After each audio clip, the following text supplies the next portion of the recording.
Hi, everybody. It is Kendell Lenice, and welcome to Kendell Lenice Live right here on YouTube. Thank you so much for dropping by. And remember, don't forget to subscribe below. It's so important that you do that and share this video and other videos like this, because my whole purpose and goal is really to burst the myth that we have amongst African Americans, Black people, for not only others, if you will, but for us too. So I talk about therapy and relationships and entrepreneurships and so much more. So go back and check out previous episodes of Kendell Lenice Live. But I'm so happy that you joined me today for yet another wonderful interview. This is Kendell Lenice Live, the interview series right here on YouTube. All right, so my smile just automatically went down because I'm going to start this show talking about George Floyd. And if you watch previous shows, I would be remiss not to talk about that and not be socially responsible. So I just want you all to just give a moment of silence for George Floyd and the loss of yet another Black life.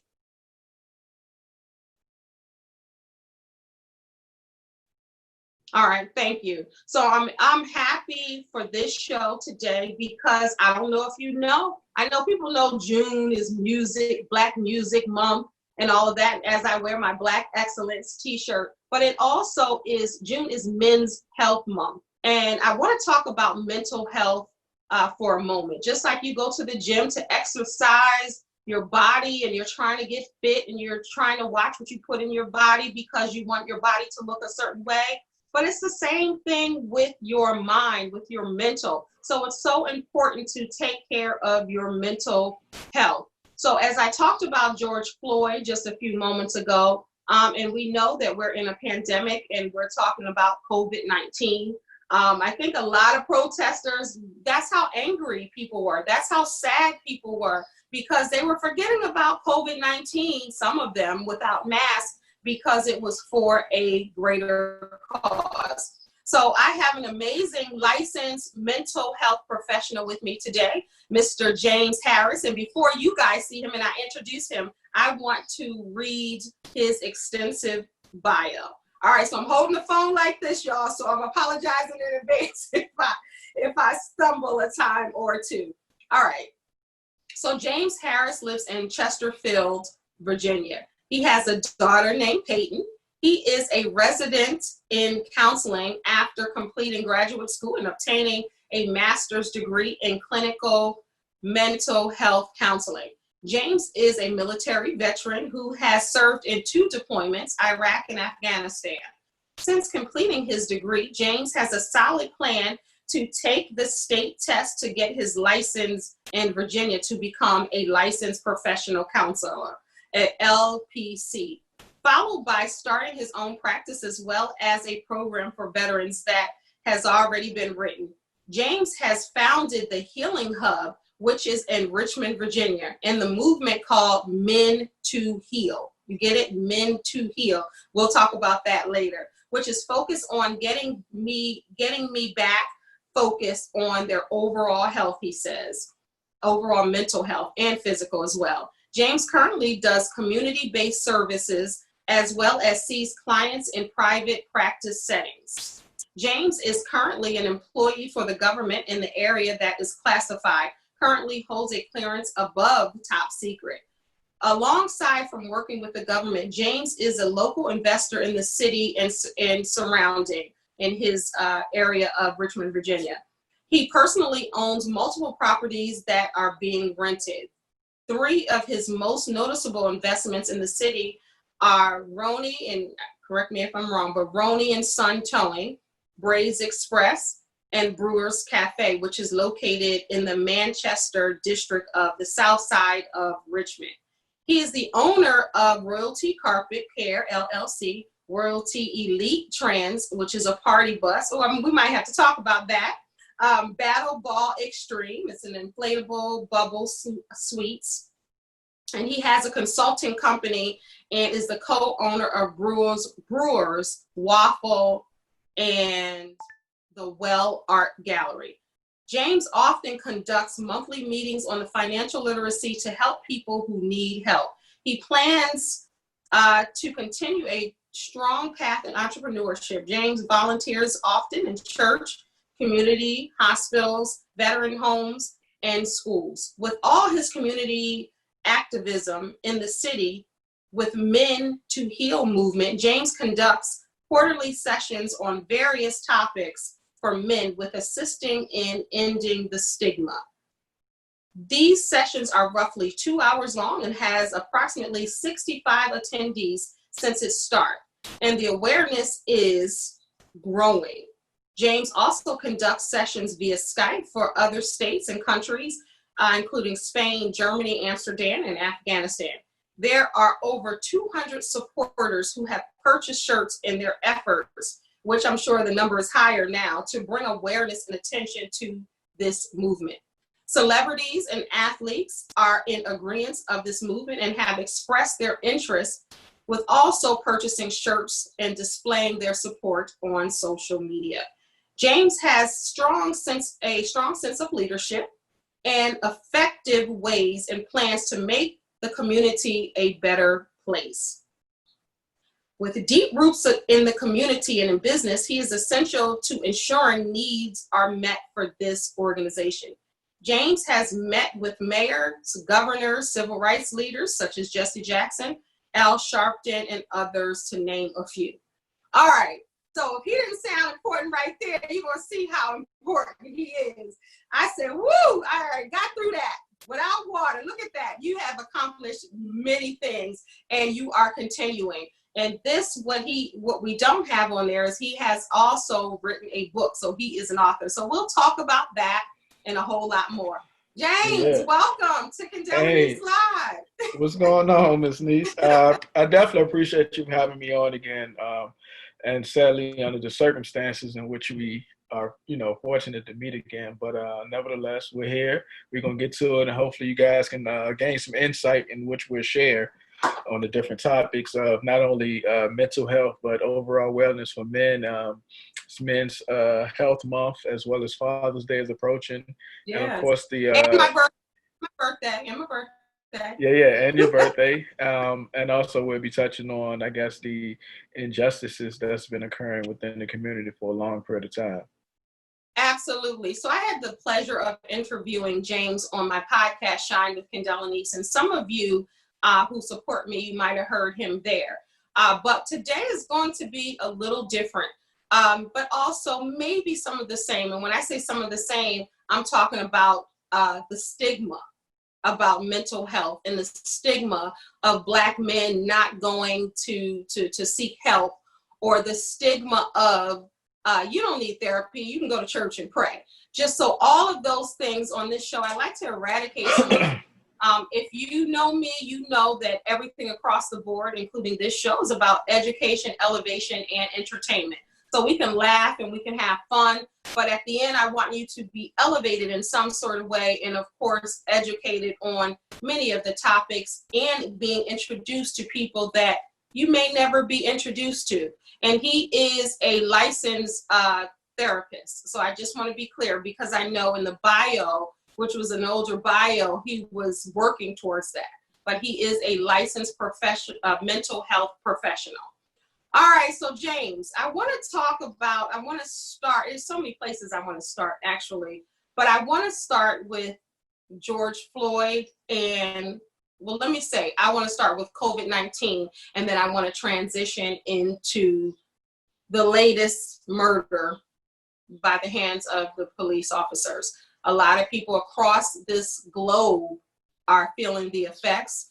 And like I said, if you don't feel anything, then you don't have a pulse or a heart. I don't care what color you are. To see that man be killed by the knee, so to speak, of the officer, the knee in the neck, and allowing that to penetrate through to you, and comparing it to maybe if that was your husband, or if that was your brother, or if that was your cousin, or that was your family member or friend. That's affecting people across the globe. And of course, COVID-19, we're still in a pandemic. So I know I just said a mouthful there. So I just want to hear your take on what happened first, and then the trauma and how people can deal with the PTSD of this all. I mean, well, to start with the COVID piece, we have to understand that that was where I'm from. It's a lot of disenfranchised people as far as receiving the assistance that they needed from or for the COVID-19. It was a lack of testing, lack of availability to different testing sites and stuff like that. So a lot of the community had to deal with those issues. And it put unwanted stress on not only family members, but of course the workers of those families, the children of the families not being able to go to school, and or if they were in a situation to where they were in situations to where it was violence in the home, or not enough food or things like that. So the amount of stress that COVID has caused was very unbelievable and undeniable to the population in which where I'm from. But moving forward to the untimely death of George Floyd and so many others, the repeated cycle has, I guess, numbed a lot of people, and or have a lot of people displaying anger and aggression as their means of expressing how they actually feel, which is not uncommon, which is, we're in no position to judge them based on those actions. It's unfair to judge somebody on which they grieve or, feel things or express them, I guess. And to break it down, though, if we look at what trauma is, it's a deep-rooted distressing or disturbing event in which you can, it affects your ability to cope. Not only that, but cause feelings of helplessness. You have a diminished sense of availability to feel a wide range of emotions. And a lot of people don't know that you don't have to be directly connected with the event. This can be something that you witnessed. And we call that secondary trauma or vicarious trauma. So just think about how many times the video was shared or viewed, or, that right there can be traumatic in itself. Or think about how many the numbers on the side of the news station as the COVID deaths and the people testing positive and stuff like that. Not to mention that the African American community in which I'm from has been dealing with a lot of unresolved trauma for a long period of time. So it's just unfortunate. And a lot of people don't understand or point the finger at people for protesting or expressing themselves in a way in which they're doing. But some of the emotional sides of what trauma is, you got the sadness, you got the anger, you got the denial, you have fear, and of course you have shame. So of course with that is going to be certain things or certain ways that people articulate their feelings, whether that is through rioting or protesting or kneeling, whatever the case you have. Again, it's not up to us to say, hey, you're doing it wrong. This is the way you're supposed to do it. No, you can't tell that person how to grieve, and essentially.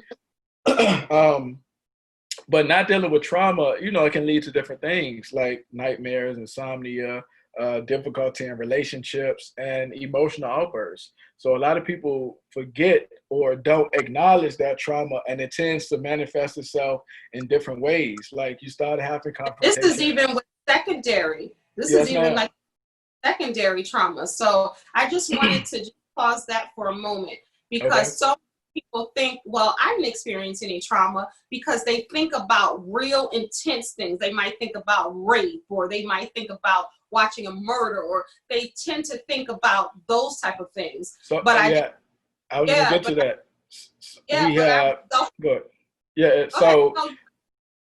So with trauma though, we have what you call, small T's and big T's, essentially, right? So some examples of small T's is like the relationship issues, divorce, conflicts at work, stress, legal battles and stuff like that. Then on a bigger scale, we got those large T's, which is large traumas, the ones that you're speaking of, like the deaths that you see in the media, the catastrophic events like 9/11 or earthquakes and stuff like that, shootings and assault, car accidents. So those are considered the big T's. And a lot of people don't understand or know how to decipher them, thinking that they didn't, it wasn't immediate, so they don't have it. Right. And another thing to address or to recognize is trauma doesn't have to be immediate. The response to it doesn't have to be immediate. Mm-hmm. Anything up to a month is acute stress disorder, essentially, right? So if you want to be clinical, so if somebody came to my office and witnessed a traumatic experience or was, directly involved within that 30-day period or that 1 month period, that would be essentially the diagnosis if they were displaying symptoms. Anything outside of a month, so a month and greater, it can be 6 months, it can be a year, it can be 2 years, it can be even 20 years. Those are the post symptoms, in which you get post-traumatic stress disorder. Mm-hmm. So that's the difference in acute stress disorder and post-traumatic stress disorder. So a lot of people feel like, oh man, I've seen it. I was with you when this happened, or we watched it together. How come you going through this and I'm not? Mm-hmm. Trauma affects everybody differently. It's no Yeah. real way, it's no real way to say this is how you should feel, this is how you should respond, and Right. this is how you should be expressing it. Right. And I'm glad that you said that, because there are so many people out there, and it's so interesting that they do that, but compare traumas. Oh, that won't bother you, that won't affect you, but you don't know what affects someone. Like, I can even use me as example. When somebody is watching the news, okay, so with the George Floyd, let's talk about that.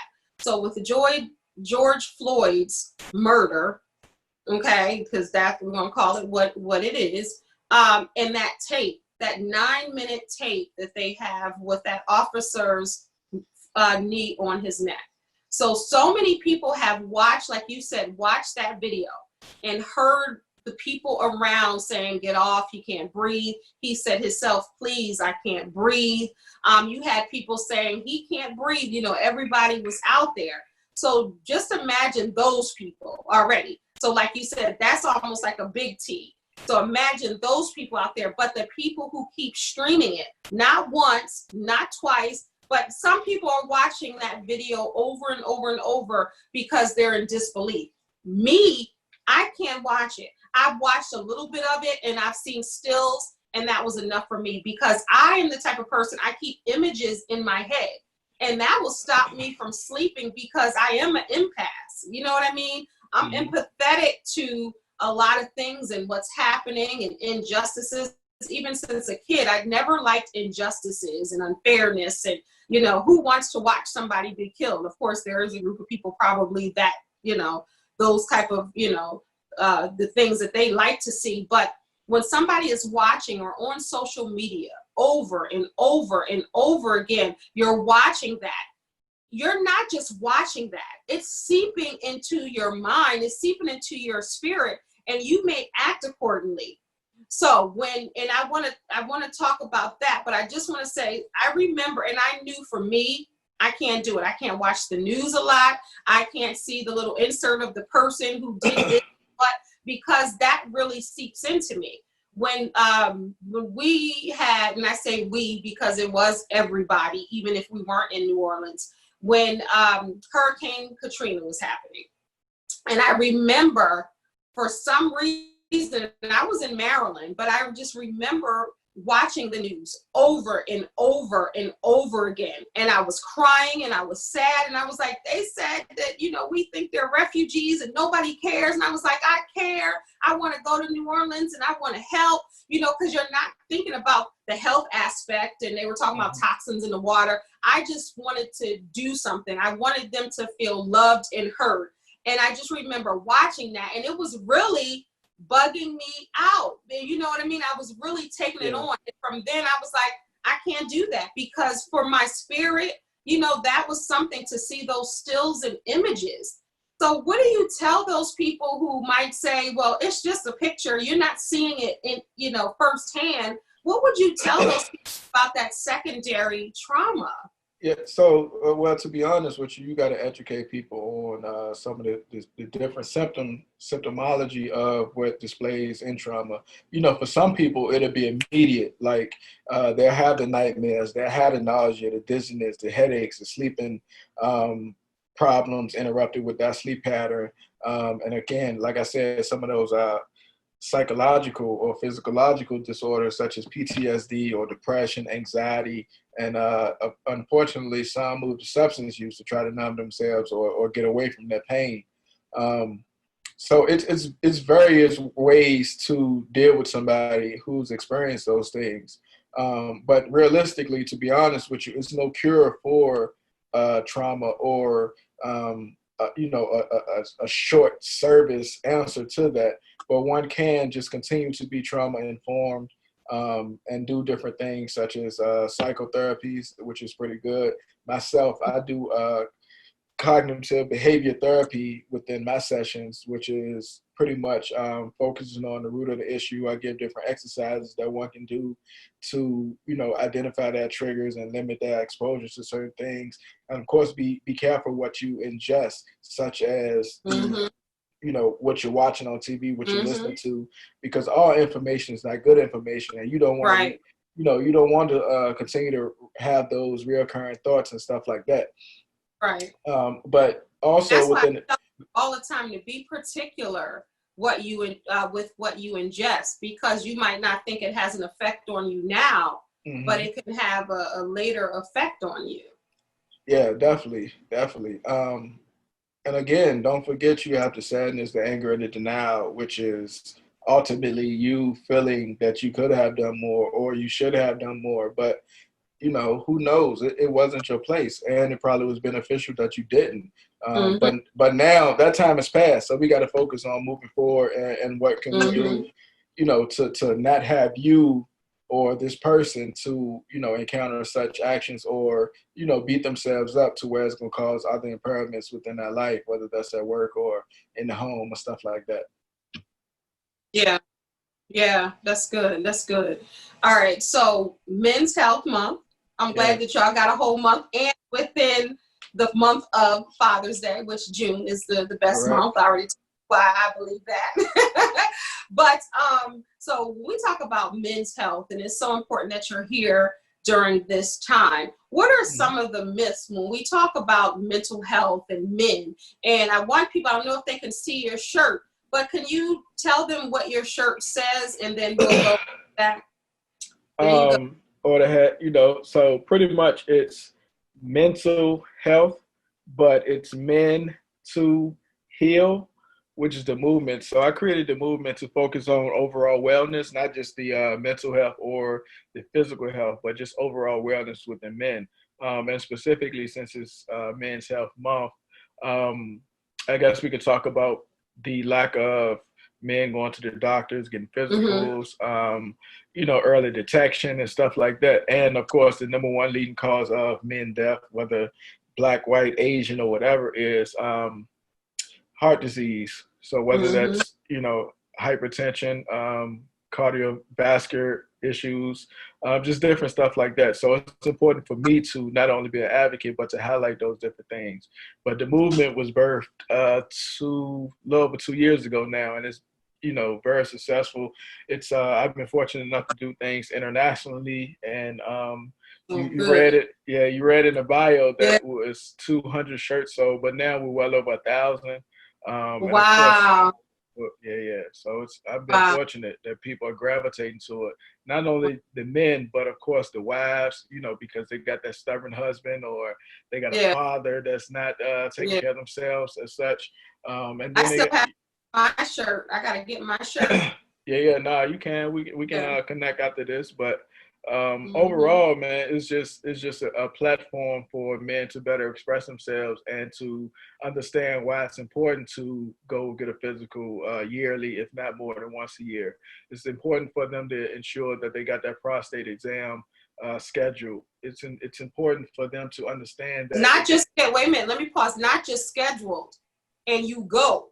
Yeah. So many people, you have wives and mothers and family members urging people to go or schedule that appointment, but sometimes they don't do the follow through. So now don't just schedule the appointment. You got to go. You got to show up. Sure. And like James said, early detection is everything for almost anything. Yeah, for almost anything, but definitely, of course, with the prostate and a couple other issues. But a lot of people, a lot of men specifically, still have that fear I know when I counsel a lot of older gentlemen, they still have that fear of, I'm gonna give up this information, you're gonna use it against me. You know, I might lose my job, or they might want to step in and take my kids away and stuff like that. And to be honest with you, if you look probably a month or two ago, you seen the disparities with the COVID virus. The French, Mm-hmm. the French wanted to step in and test it on Africans, different vaccinations. So, of course, that still plays on the fact of why people are reluctant to seek services, because they like, you see what happens? Y'all want to use us for experiments. And of course, we can look at the Tuskegee experiment and see different things like that too. So that's another reason why Exactly. it's a lack And of, right here, right in Baltimore, the mhm, labs and just the different, the experiments that they do, on a lot of correct. Black people. Yeah. Yeah. So all of those play in a fact within the context of one not wanting to receive services, and then the other part is just the lack of information, the lack of availability, the lack of access to certain or specific um, providers, if you will, that looks like the person who is being serviced. I'm fortunate enough to uh, serve my community in which I look like, Mm-hmm. whether that's from a cultural standpoint, whether that's young men, whether that's veterans, whether that's African Right. American men. So I've been fortunate enough to be in a position to where I look like you, so it's more gravitational to the person. Um, and I'm myself, I'm my authentic self, to build that therapeutic alliance. And it's been fortunate. It's been great. I've opened a lot of eyes to the therapeutic process, to just overall wellness. Somebody wanting to seek help, wanting to do, yoga or art therapy, or go to a doctor. So I've been And fortunate. you're talking about with the healing hub. You're talking about your healing hub. Yeah, so the Healing Hub is just all around resources. I do my outpatient there. I got another clinical psychologist there. We do yoga there. Stuff for the community, such as first-time home buying, credit repair, restoration of rights, LGBTQ information, just different stuff. We feed the less fortunate every third Saturday, but of I think, course, yeah, it was paused the last couple months due to COVID. yeah, But now I'm in Virginia, so we're moving to that phase 2 or 3, in which yeah, we'll be able to do certain things. It's going to be on a small scale with the social distancing and stuff like that. yeah. So we're going to try to incorporate things again. But for the most part, yeah, I just want to ensure that I'm serving my community with the resources that I have. Yeah, and I think that's an incredible idea. I remember I interviewed you before you opened it, and I've seen how it's taken off on social media, and I was Oh really, yeah. really proud of you. Like, to me, that was an amazing idea. As a life coach, I'm all about healing, and then I've gone to school. I have a degree in human services, so that's a professional helper. Hmm. So everything that I do really is for the betterment of people. Sure. So I love that you said that you have people that look like you, and not just being African American, but if they were a veteran, if they're in your age bracket, so they see that. I think it's so important for people and young men to see a man like you, who is a therapist, who is a successful businessman, because you had so many businesses. Like, I was just like, good grief. Like, how do you find the time? So I think it's so important to show that example. And then also to young Black males to see that you don't have to be a statistic. You don't have to be who they say you are. You know what I mean? You could be bigger and better, or a veteran. Like, you don't have to come out there, because I know a lot of veterans come back from war with PTSD and Yeah. dealing with, emotional and mental issues, and unfortunately not be able to find work again, or they're homeless. And I know that that's a huge deal with ex-military men. Do you want to touch on that just a little bit, in that emotional state when you're in the military? Yeah, so the emotional stress while in, as well as once you're out, or um, not only affects the veteran itself, but of course the whole family. And it's a sad sight due to the lack of resources within demographic as well, whether that's slow lines or long lines at the VA, or the lack of information that the veteran centers provide, or just the people who don't know that they have or entitled to certain benefits. So I ensure that I walk veterans through the process of what's available to them, whether that's the VA home loan, whether it's education benefits, whether it's different trade schools that they can apply to using our GI Bill, just stuff like that. And of course, the therapeutic resources that comes with that. But most recently, what I'm doing too is about to add to my home buying portfolio. Right now, I have 4 properties, excuse me, 3 of which are being rented out to single moms. But now, I'm going to acquire more and transition those to veteran homes. Wow. Yeah. So that plan is definitely in the works. You're helping moms, you're helping veterans, you're helping people, young people, you're helping people be financially stable. I'm a certified financial coach, and I appreciate that. And I would coach home buyers all the time. Yeah. So when you talk about healing, you're talking about that wholeness in a whole. So how important was that for you to make sure that you were the resource, because you have businesses making money and you didn't have to necessarily do this healing hub? Why was this so important for you to have something like this in your community? So that's the thing. It's not a lot of resources in my community for my demographic, whether that's men, whether that's Black boys, and then just people having access to stuff. And like I'm right there on the bus line. So if you don't have a car, you can hop on the bus. You don't have to, do certain things in order to get this information. And of course, if I can't help you directly, I have a whole abundance of resources within my healing hub as well. But it was important for me to do it and to use my own resources, because if not, then it probably wouldn't get done. People would still be lack. People would still not get this education. And then to me, to be honest with you, like just the basic needs and the human decency of assisting somebody else. So you got to understand, like, stress is a normal part of life. But how you deal with stress, or how you not deal with stress, and it impacts or impair you in different functions of your life, is what leads to anxiety, depression, substance use, and different stuff like that, right? So I figure if I can assist or help you and enlighten you to different things, such as the home buying process, to where you're not worrying about how I'm gonna pay my rent, whether that's financial literacy, how I'm gonna save this money and budget, building your credit, so if I can help you do all those things, it'll limit stress in certain areas and wouldn't impact your function, in a catastrophic way, and otherwise it would, so it's so many people that make money, but they don't know how to retain the money or grow the money. So financial literacy is important. And there's so many people living in the subsidized housing and, or, just uncommon area or a impoverished area that don't know that they can own a home. So it's important for me to educate people. Now, after I educate you, whether what you do with the resources or the information is up to you.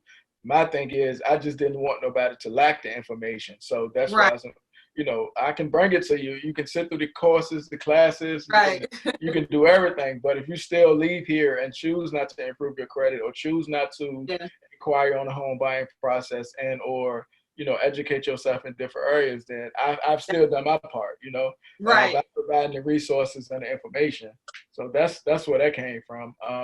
And again, I'm blessed. Like I just want my daughter to see a perfect model, not from a perfect standpoint of a perfectionist, but a model of, it's important to help people. It's important to give back. I have an abundance, so I want her to have that same character. And she's 8 years old, and she's there with us feeding the homeless, the less fortunate. I love it. Yeah, she's there with us, packing bags and stuff. Yeah, because more is caught than taught with kids. People want to build a foundation with kids and say, do this, don't do that. But then they may be living in a different way than they're teaching their children. But when your child sees you living and sees you giving and sees you helping and sees you, doing things for the community, And for people who look like you, you know, it really gives her that sense of, you know what, I want to do what my daddy's doing. And you might not have to say, hey, do this, do that, but she just sees that because Exactly. you're laying down that foundation and you really are setting an example for her and other children. So when you have a child, like young Black kids come to you and they see what you do, does that give you a sense of pride when people are like, wow, you do all of this?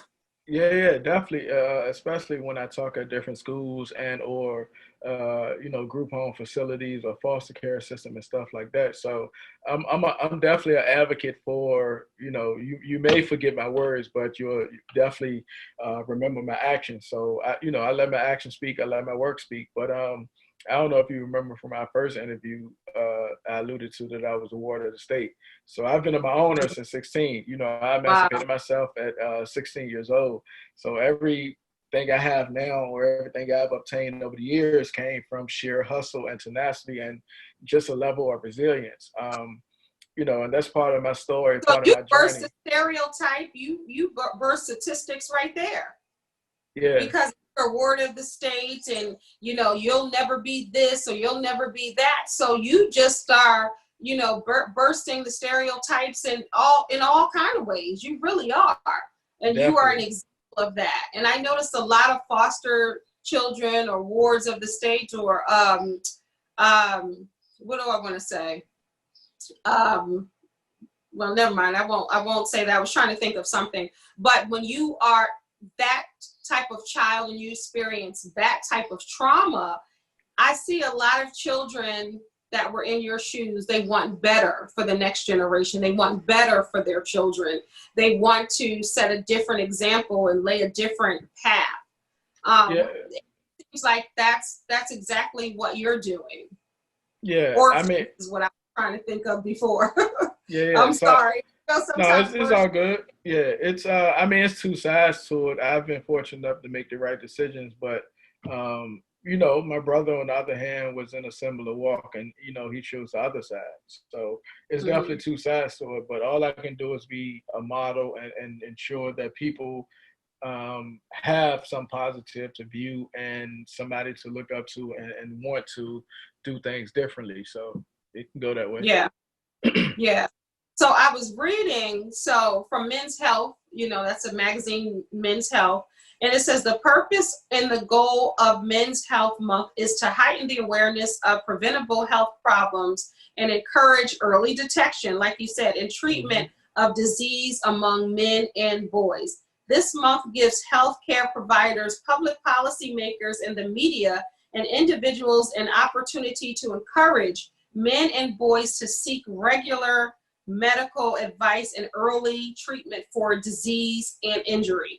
This response has been overwhelming and with thousands of awareness activities in the US and around the globe.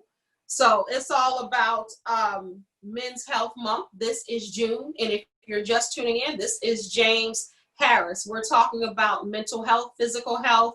We're talking about financial health as well as trauma. All right, so I just want to go back to trauma because I saw an Instagram video as I commented and told you, and you were right on target. What made you decide to do that live video about trauma? So I did that based on everything that was going on, whether that was COVID, whether that was the untimely deaths within the community of the African Americans. I just felt that a lot of people needed to be educated on, and some of the things we discussed earlier in this video was actually from that video, just my knowledge within that trauma, being trauma informed. And it was important to highlight that because I've seen a lot of people pointing the finger at different people for not displaying certain reactions or having a sense of resilience. So it was important for me to, I guess, indicate the different variations of trauma. So whether that was acute stress disorder, PTSD, different coping skills that you can do. So it was important for me to highlight those things. Because oftentimes, we assume we know something when we actually don't, or it's not all the information, So like, I'm not a mechanic, So if I hear something, I can only speculate, like, oh, that's the engine, Right. or that's my tire. But you take it to Right. you take it to the shop, and they tell you, oh man, this your Cadillac converter, you need XYZ. Right. So that's the difference. I didn't want people to assume what trauma was, or to assume Right. that this person is not affected because they're not displaying it. So it was But important for me. displaying how they think you should display. Exactly. So it was important for me to highlight that. And of course, I had to mention the trauma bonds. So some people have those difficulties with the relationship because of some trauma bonds, which means you're in a relationship with a person, male or female, because you guys got that shared trauma. So that's, to you guys, that's love, but it can become a toxic situation if you're not helping each other heal, because like you're looking for that sense of compassion and empathy, so that drew you two together. But if somebody start healing and the other partner didn't heal, that creates a trauma bond, and you guys wouldn't be on the same page, and confrontational arguments and stuff like that. But that's a different segment. But no, I wanted you to go further into that, because I see it often. Trauma bonds. Yeah. So let's talk more about that. He's saying trauma bonds. So people are connected because they both experience trauma. So they both kind of are codependent on each other, and that's their way of life and dealing with one another in a relationship. So please talk more about trauma bonds. Well, I mean, you just touched on it pretty much. So let's just say it was a situation to where we had shared living experiences. We both grew up in abusive relationships or abusive households, or confrontation, fighting, and stuff like that. That would draw us together. But what's keeping us together is those same experiences. Now, let's say you started to grow or seek help, and I don't. Right. So now the things that drew us together is drawing us apart, because you're healing, and I'm not. And, it's a difficult situation. Like, you got to break those patterns. You got to have, it's different disturbances within that. So, I mean, it can be difficult for one, you were together based on this codependency, or in some cases it can turn to abuse, not physical abuse, but the downing, the issues within that, the back talking and stuff like that, because you're not acknowledging anymore or validating that person's feelings within the trauma that you guys once shared, because one has decided to grow or seek help. So it all depends. But again, like that's a whole different segment. Yeah. And more for, I guess, relationships and stuff like that.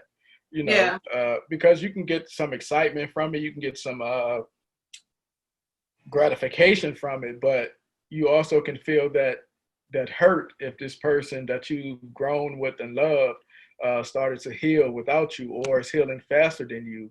Like with everything else, we start or tend to victimize people. Oh, my bad. What'd you say? No, I said I can see that. I can see how that can be comforting for someone, because it's what they know.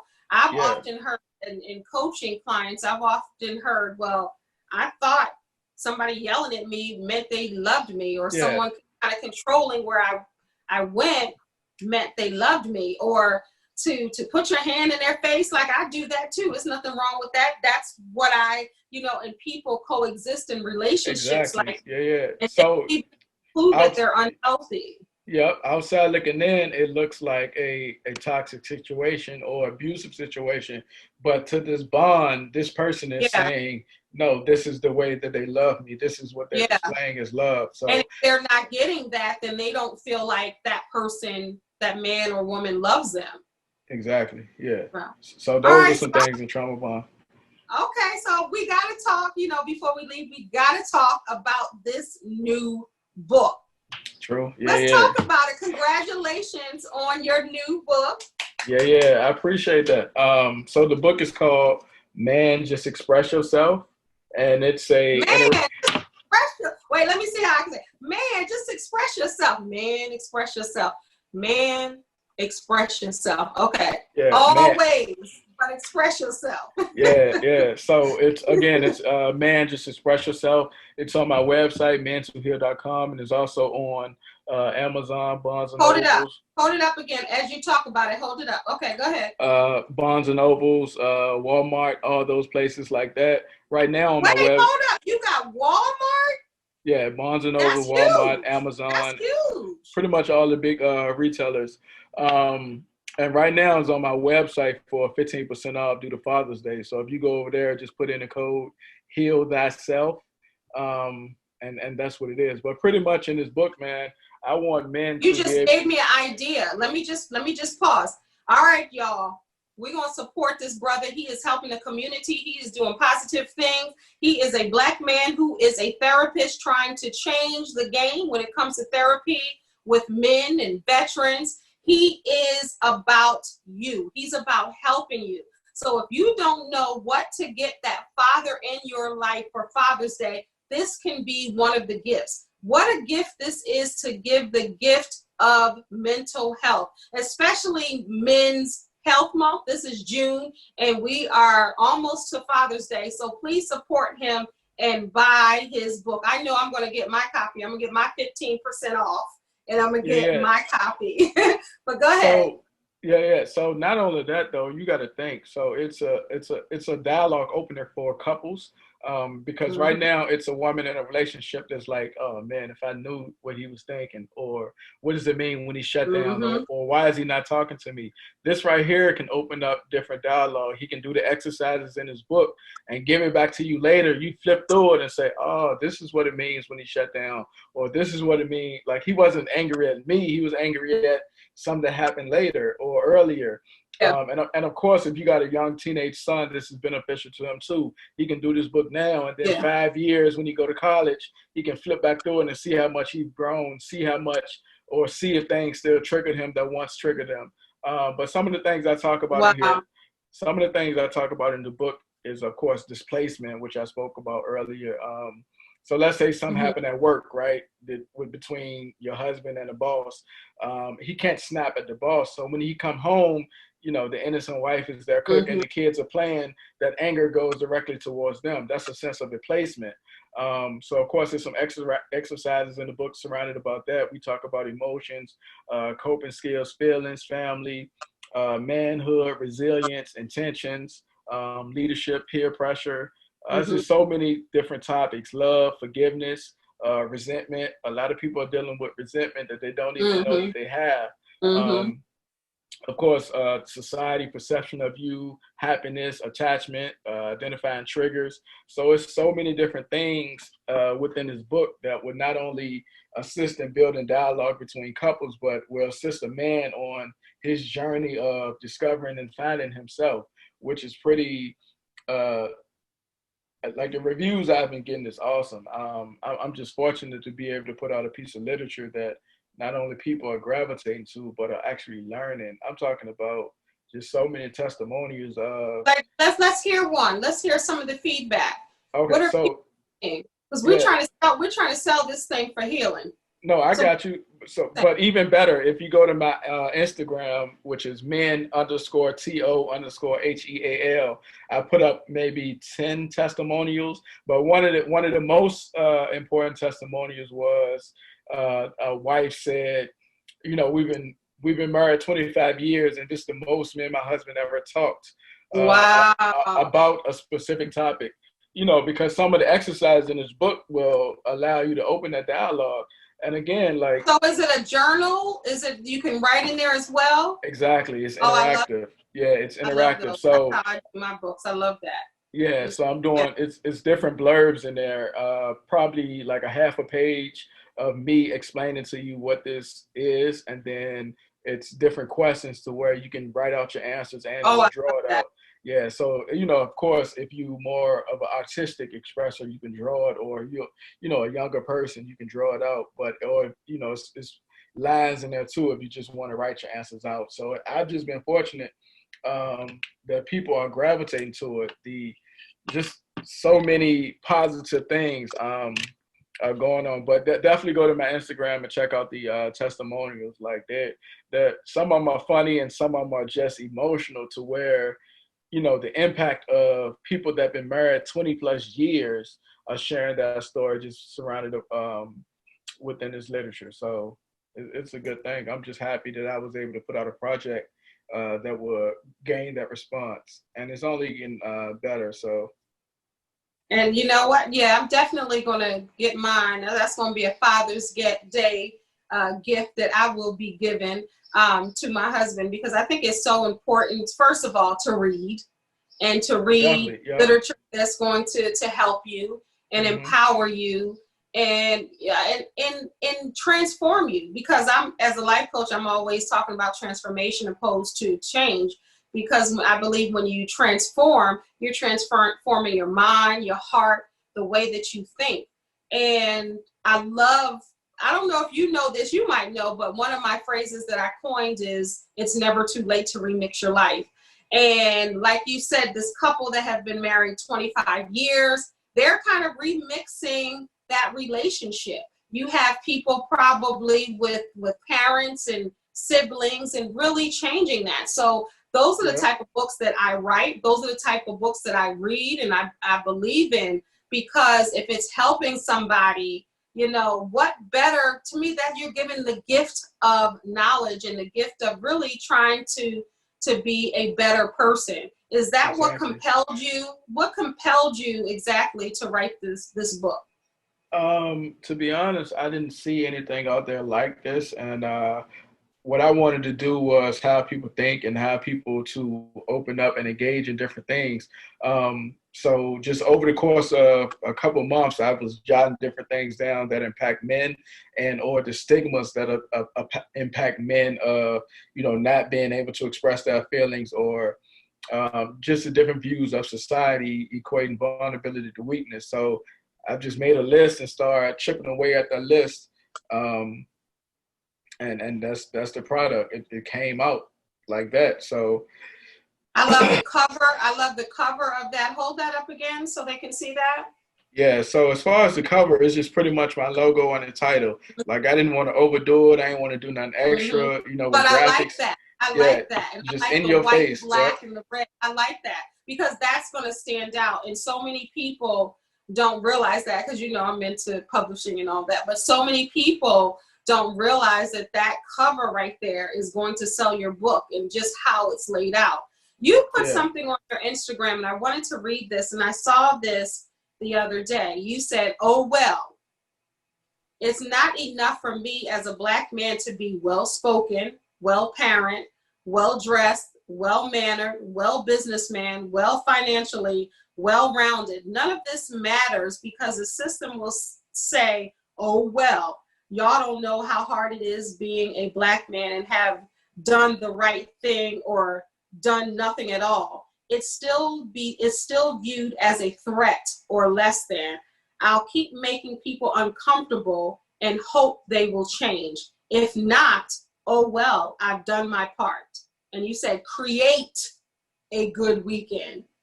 I love everything about that post. Tell me why. Why did you feel the need to write that? Because I think that was so powerful and impactful, even down to create a good weekend. I was like, okay. Yeah. So, typically when I post, though, I always put create a good day or create a good weekend. That's, because I do believe that you create and set the tone for the day and what you want. But I felt inclined to write that post because it's true. Like, I'm well-spoken, I'm well-mannered, I'm well-educated, I'm, well within the community. But either way, the oppressor and or the racist and or the systematic racism and institutions that are brought upon us will still say, oh, well, and still do whatever it is that they want to do. So that's why I wrote that post pretty much. And it just came at such time, because even if we look at the last couple of deaths or incidents with police being involved, like these gentlemen or these young ladies were minding their business. And I'm glad you said young ladies too, because sometimes the names of the women, Breonna Taylor, recently get dismissed, and not in a bad way and not maliciously, but there's so many deaths with Black men. And of course, the latest being George Floyd, some of the women kind of go under the radar. So I'm glad that you said that. Yeah, so and that was the purpose, because you know, if we look at the Cooper, that was Mr. Cooper that was in the park, you know, he's well spoken. He was actually doing his job, bird watching, and Mm-mm. this, you know, this lady was like, "Oh well, I'm calling the police. I'm gonna use my privilege." And he And was doing nothing, nothing. you know, so again, so that's why I wrote the post. Just viewing different things, like it's hard to articulate it to a young man to, hey, just do this, and it wouldn't happen. But we know that's not Mm. true. Like you mentioned, Brianna, she was in home sleeping. You know, I run Or often. you You know, can be at home eating ice cream. You can be eating Skittles. You can be wearing a hood. exactly. You can be Running in your riding. neighborhood, it's a lot. So it's no specific thing that you can or can't do and still be a target, because that enemy will still say, oh, well. And, you know, so for me, being well wasn't enough. Mm. That's deep. You know, that's deep. When I saw that, and I was just like, wow. You know, and it's true, because it doesn't matter. You can comply, you can do everything, you know, go to college, get your education, get the great job, get the great husband or wife, get the this, get the that.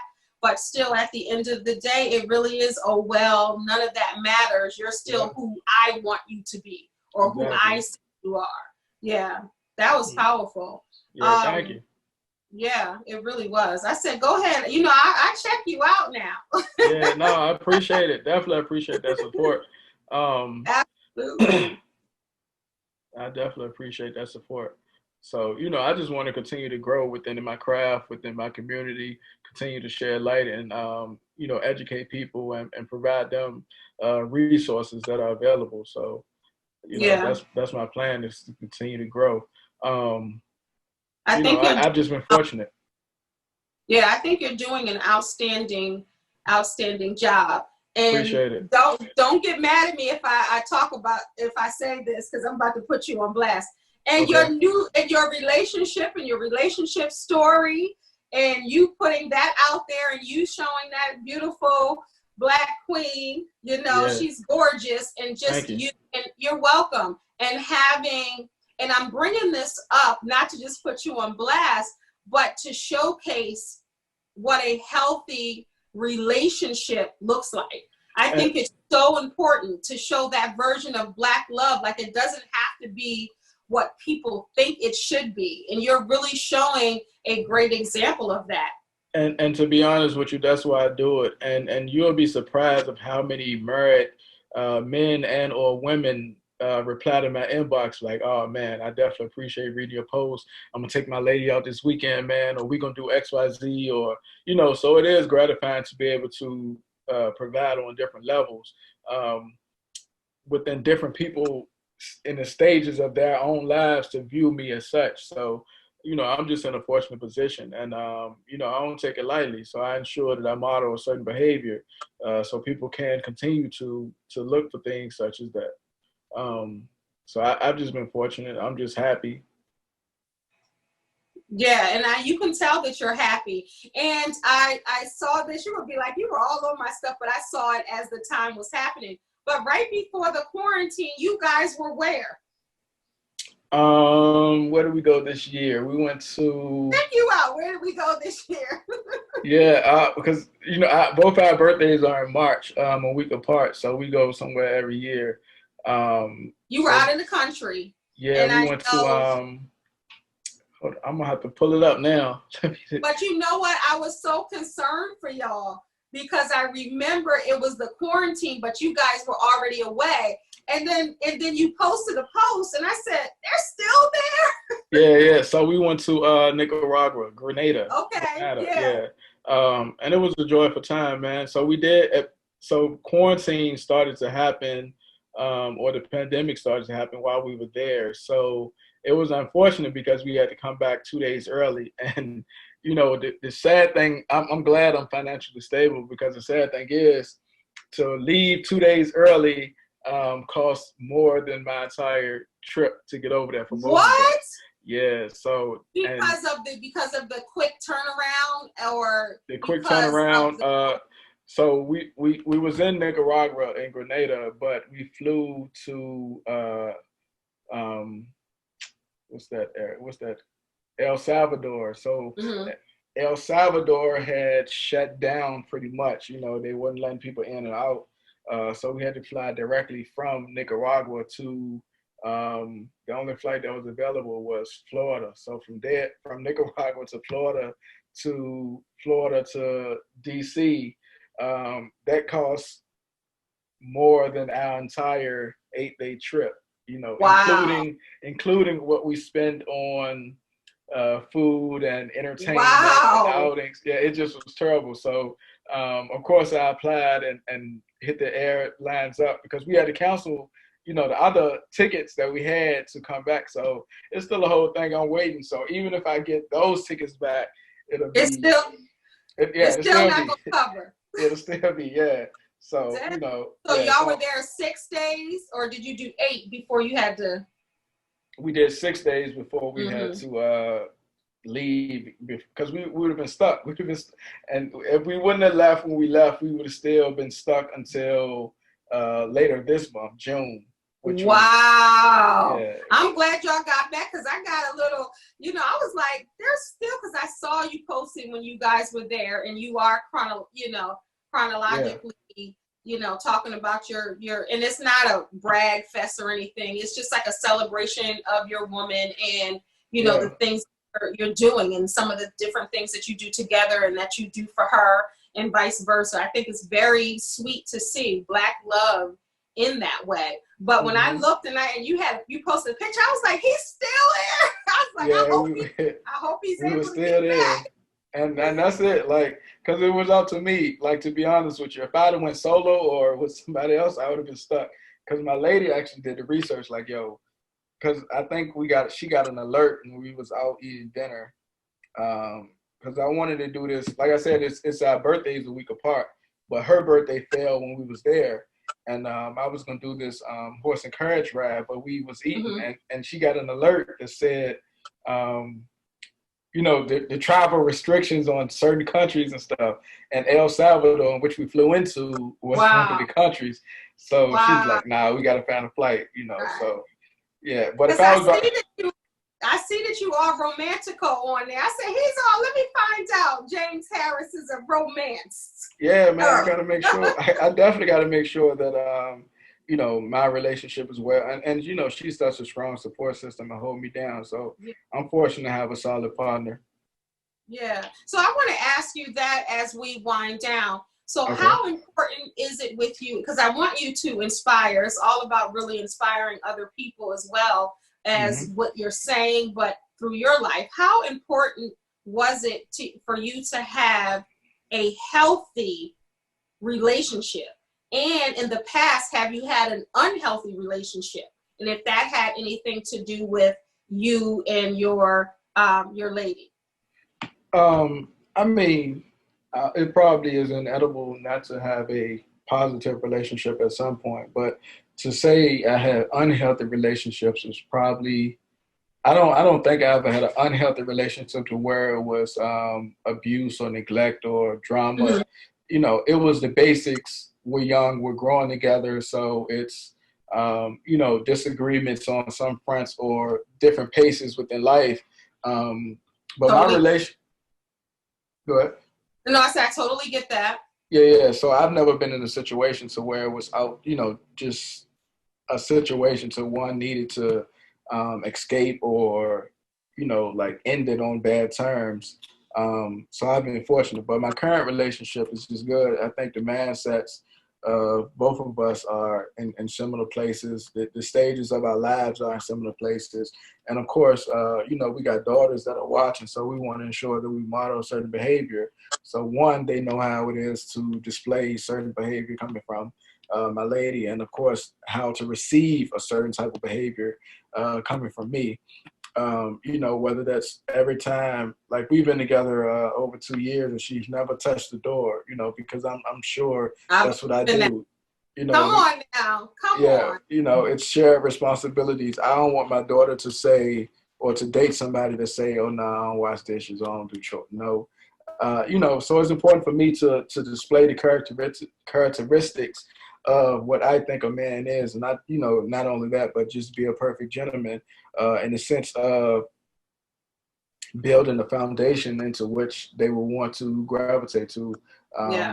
and not run away from. So that's why it's important. I think that's so important. And keep loving on her. Keep showing your daughter how a man is supposed to treat not only her, but a woman in their life. I think it's so important for children to see that and to see this example of a Black man. I must be quite honest, because the media they want you to think something totally different. They want, like you said, they want you to see the image of something different. But I know more Black men like James than not. So I just really I'm so glad that you came on here, and I'm so glad that we got a chance to speak about trauma, speak about your community events, your lady, your book. And I just really want to end, before you give your final thoughts, I just want to talk about how trauma, and this is from James's Instagram. Like he said, it's men_to_heal. He says, trauma shows up in your life as toxic relationships, difficulty trusting others, difficulty with intimacy and deep love, the need for perfection, trouble communicating and expressing needs, feelings, and opinions, difficulty setting clear boundaries, saying yes or no desire to connect or bond with others, not being comfortable with touch, and struggle to demonstrate and or feel empathy. So I just want, trauma can show up in those ways. So it's not all about the big T's, as James taught us, or the little T's. It's about what's trauma to you. What's traumatic to you may not be what's traumatic to the next person. So only you're able to see that. And hopefully you seek therapy or counseling, or you read, or just try to educate yourself on what's going on with you. James, thank you so much. Hey, no, I appreciate you for having me. And, you have an amazing platform. Keep up the good work. I'm sure we can cross paths again and do more videos.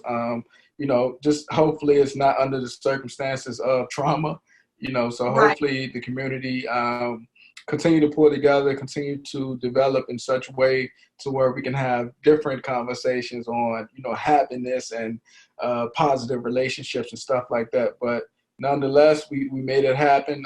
So hopefully your followers and things like that are incited and have a new sense of knowledge on some of the things we discussed. And definitely, if somebody's looking for therapy, they can go to Psychology Today and pretty much build a therapist, or look at different criteria of therapists in which they want to receive help from. Whether that's male, female, Black, white, Asian. Psychology Today, you can look at different criteria of therapists within your area. And if you need different resources, of course, go to NAMI.com and put in your zip code. They got access to housing. What are you saying? What are you saying, NAMI? NAMI, NAMI, which is National Alliance of Mental Illness.org. They got different resources for mental health, for housing, substance use. You can put in your zip code so it'll be more geographically eccentric to you. And also you can go to my website, mentoheal.com, MENTOHEAL, and I have a resource page or resource link on there with different hotlines and shelters and stuff like that. On a national level. So of course you can go to my website and get those things, or go to my Instagram as well, MEN_TO_HEAL. If you got a direct question or you want to buy a shirt or something like that. And lastly, the book is on discount up until Father's Day, 15% off. The code is Heal Thyself, HEALTYSEF. SELL. Wonderful. Well, I'm buying the book as soon as I get done today with my interviews. I am going to definitely support you in that. But I also, and you made me think about something, and I'm going to touch base with you on that, but just having a relationship forum, and I would love for you all to be a part of that virtually as well. So maybe we'll talk about that, because like you said, we want to talk about, there are other things that we can talk about. And so just even healthy relationships, and as we touched on it today, I definitely want to bring that to you, the viewers, so you can see what the different dynamics in relationships and what they look like, and kind of burst those myths, because you all know I love bursting the myths. especially about Black love and Black people. I care about all people, but it's important for me to show a new narrative to everybody with my channel for Black folks, because I think it's important that we show a different image of ourselves. But Definitely. thank you. So you agree? Yeah, definitely. Yep. Yeah. But thank you so much, everybody, for tuning in to another episode of Kendell Lenice Live. This is James Harris. He gave you all his information. Get his book, buy his shirts, and support this brother. Thank you so much again for tuning in. Remember to subscribe below. Thank you for watching. God bless. Peace.